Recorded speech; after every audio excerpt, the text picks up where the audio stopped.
Listen, if you're going to work, you're dressed like it. If you're going to a banquet, you're dressed like it. If you're going to the prom, you're dressed like it. If you're going on a date, you're dressed like it. If you're going into God's purpose, you need to be dressed like it. A lot of people want to get God's purposes, but they're not dressed for the purpose that they're going to.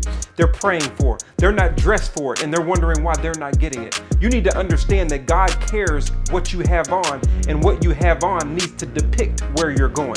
In Genesis chapter 3, verse 21, it says that God clothed Adam and Eve with garments of skins. But Adam and Eve were already clothed with fig leaves.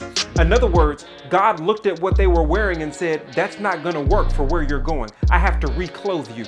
Most of us don't understand that God is the great stylist, and He wants to make sure you're dressed for where you're going. He wants to make sure that your outfit depicts where you're headed. He's not going to let you look raggedy in a righteous purpose. A lot of people want a righteous purpose, but they're dressed like a heathen.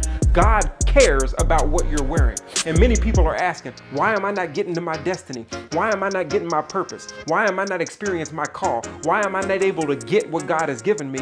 And it's because God is seeing how you're dressed, and by how you're dressed, He can determine that you're not ready. You cannot go forward in what God is calling you to do if you're not ready for it. What does your clothing represent? It represents your lifestyle.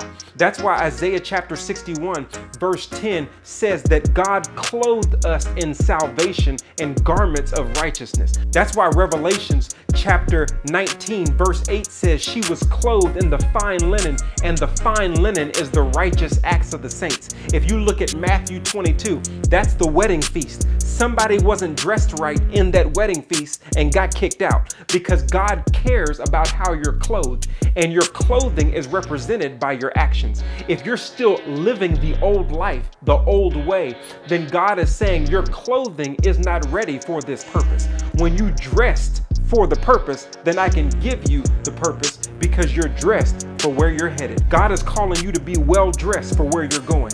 And when you understand that, you can experience your right now moment. Are you dressed? The question is, what do you have on? And that'll determine where you're headed. Let's go.